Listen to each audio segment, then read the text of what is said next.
ఈరోజు మనం ఒత్తు ఢా గుణింతం గురించి నేర్చుకున్నామమ్మా. అయితే ఒత్తు ఢా గుణింతం ఎలా ఏర్పడిందో ఇప్పుడు చూద్దాం. అయితే మనం గుణింతం అనేది ఎలా ఏర్పడుతుందని నేర్చుకున్నాము. అచ్చుల యొక్క గుర్తులు హల్లుల మీద చేరినప్పుడు గుణింత రూపం అనేది ఏర్పడుతుంది. ఏంటమ్మా, అచ్చుల యొక్క గుర్తులు, వీటి యొక్క గుర్తులు అంటే గుణింతపు గుర్తులు హల్లుల మీద చేరినప్పుడు, ఈ హల్లుల మీద చేరినప్పుడు మనకి గుణింత రూపం అనేది ఏర్పడుతుంది. ఆ విధంగా ఒత్తు ఢా గుణింతం ఏ విధంగా వచ్చిందో చూద్దాం. హల్లు, ఏ హల్లు తీసుకుంటున్నాం మనం? ఒత్తు ఢా గుణింతం అనేది తీసుకున్నాం. ఒత్తు ఢా హల్లు అనేది తీసుకుంటాం. ఒత్తు ఢా యొక్క మొదటి రూపం డాకి పొల్లిస్తే ఇడ్. డాకి పొల్లిస్తే ఇడ్ అంటే హల్లుని మనం ఇక్కడ మొదటి రూపాన్ని తీసుకోవాలి. కాబట్టి ఒత్తు ఢాకి పొల్లిస్తే ఇడ్ వస్తుంది కాబట్టి దాన్ని నొక్కి గట్టిగా నొక్కి చెప్పవాలన్నమాట. అయితే ఇడ్ అనే అక్షరానికి, డా అనే అక్షరానికి, హల్లుకి ఆ అనే అచ్చు వచ్చి చేరితే ఆ యొక్క గుర్తు తలకట్టు. ఆ యొక్క గుర్తు ఏంటమ్మా? తలకట్టు.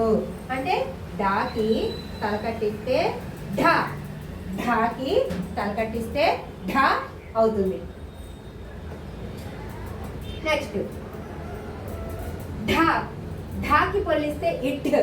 ఢా అనే హల్లుకి ఆ అనే అచ్చు వచ్చి చేరితే ఆ యొక్క గుర్తు దీర్ఘం.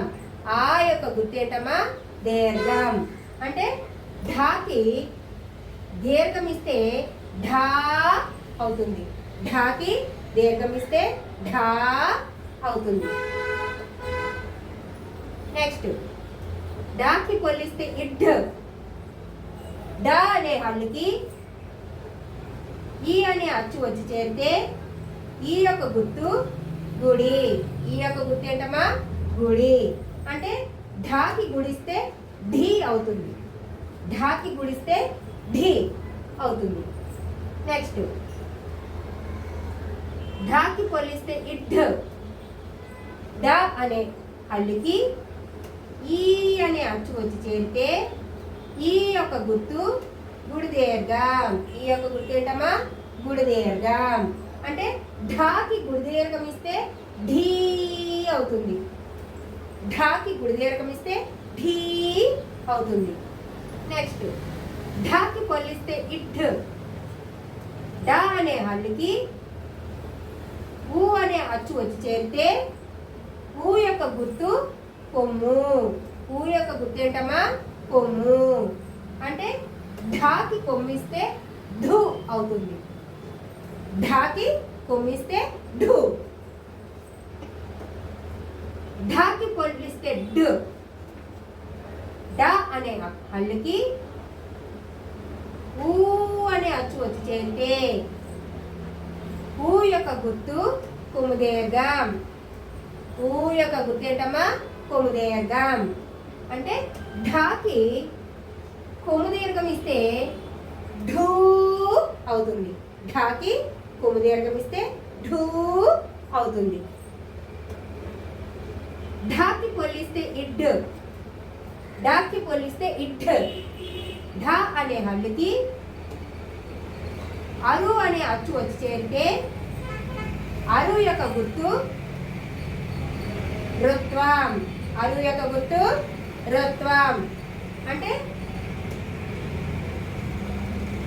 ఢాకి రుత్వం ఇస్తే ఢృ అవుతుంది. ఢాకి రుత్వం ఇస్తే ఢృ అవుతుంది. ఢాకి పొల్లిస్తే ఇడ్. ఢా అనే హల్లుకి అరు అనే అచ్చు వచ్చి చేరితే అరు యొక్క గుర్తు రుత్వదీర్ఘం. అరు యొక్క గుర్తు రుత్వదీర్ఘం. అంటే ఢాకి రుత్వదీర్ఘం ఇస్తే ఢృ అవుతుంది. ఢాకి రుత్వదీర్ఘం ఇస్తే ఢృ అవుతుంది. ఢాకి పొల్లిస్తే ఇడ్. ఢ అనే హల్లుకి ఏ అనే అచ్చు వచ్చి చేరితే ఏ యొక్క గుర్తు యత్వం. ఏ యొక్క గుర్తు ఏంటమ్మా? యత్వం. అంటే ఢాకి యత్వం ఇస్తే ఢే. ఢాకి యత్వం ఇస్తే ఢే. ఢాకి పొల్లిస్తే ఇడ్. ఢాకి పోలిస్తే ఇడ్ అంటే ఢాకి ఢా అనే హల్లుకి ఏ అనే అచ్చు వచ్చి చేరితే ఏ యొక్క గుర్తు ఏత్వం. అంటే ఢాకి ఏత్వం ఇస్తే ఢే అవుతుంది. నెక్స్ట్ ఢాకి పొల్లిస్తే ఇడ్ ఢా అనే హల్లుకి ఐ అనే అచ్చు వచ్చి చేరితే ఐ యొక్క గుర్తు ఐత్వం. ఐ యొక్క గుర్తు ఏంటమ్మా? ఐత్వం. అంటే ఢాకి ఐత్వం ఇస్తే ఢై అవుతుంది. ఢాకి ఐత్వం ఇస్తే ఢై అవుతుంది. ఢాకి పొల్లిస్తే ఇడ్ ఢా అనే హల్లుకి ఓ అనే అచ్చు వచ్చి చేరితే ఓ యొక్క గుర్తు ఓత్వం. ఓ యొక్క గుర్తు ఏంటమ్మా? ఓత్వం. అంటే ఢాకి ఓత్వం ఇస్తే ఢో అవుతుంది. ఢాకి ఓత్వం ఇస్తే ఢో. ఢాకి పొల్లిస్తే ఇడ్ ఢా అనే హల్లుకి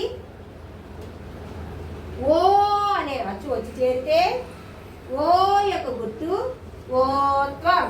ఓ యొక్క గుర్తు ఓత్వం. అంటే ఢాకి ఓత్వం ఇస్తే ఢో. ఢాకి ఓత్వం ఇస్తే ఢో. ఢాకి పొల్లిస్తే ఇడ్ ఢా అనే హల్లుకి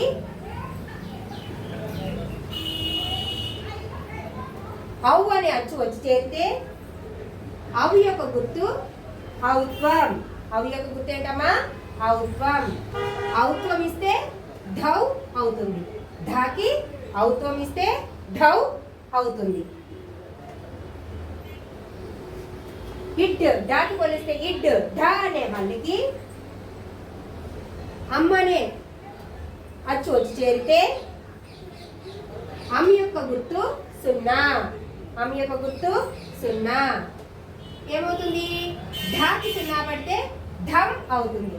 ఢాకి సున్నా పడితే ఢమ్ అవుతుంది. ఇడ్ ఢాకి పోలిస్తే ఇడ్ ఇడ్ అంటే ఢా అనే హల్లుకి ఆహా అనే అక్షరం వచ్చి చేరితే ఆహా యొక్క గుర్తు విసర్గ. ఆహా యొక్క గుర్తు ఏంటమ్మా? విసర్గ. అంటే ఢాకి విసర్గ ఇస్తే ఢహ అవుతుంది. ఢాకి విసర్గ ఇస్తే ఢహ అవుతుంది. ఈ విధంగా ఒత్తు ఢా మీద గుణింతం గుర్తులు చేర్చడం వల్ల ఒత్తు ఢా గుణింతం అనేది మనకి ఏర్పడింది. ఓకేనమ్మా? ఒత్తు ఢా గుణింతం ఎలా వచ్చిందో మీకు ఇప్పుడు అర్థమైందా? ఒకసారి చూడండి. ఢాకి తల కట్టిస్తే ఢా. ఢాకి దీర్ఘం ఇస్తే ఢా. ఢాకి గుడిస్తే డి. ఢాకి గుడి దీర్ఘం ఇస్తే ఢీ. ఢాకి కొమ్మిస్తే ఢు. ఢాకి కొమ్ము దీర్ఘం ఇస్తే ఢూ. ఢాకి ఋత్వం ఇస్తే ఢృ. ఢాకి ఋతు దీర్ఘం ఇస్తే ఢూ. ఢాకి ఏత్వం ఇస్తే ఢే. ఢాకి ఏతు దీర్ఘం ఇస్తే ఢే. ఢాకి ఐత్వం ఇస్తే ఢై. ఢాకి ఓత్వం ఇస్తే ఢో. ఢాకి ఓతు దీర్ఘం ఇస్తే ఢో. ఢాకి ఔత్వం ఇస్తే ఢౌ. ఢాకి సున్నా పడితే ఢమ్. ఢాకి విసర్గ ఇస్తే ఢహ. ఈ విధంగా మనకి ఒత్తు ఢా గుణింతం అనేది ఏర్పడిందమ్మా. ఓకే, అందరికీ అర్థమైంది కదా? ఓకే, మీకు ఈ వీడియో నచ్చినట్లయితే లైక్ చేయండి, షేర్ చేయండి, అలాగే సబ్స్క్రైబ్ చేయండి అమ్మా. మరిన్ని వీడియోల కోసం బెల్ సింబల్ని యాక్టివేట్ చేసుకోండి.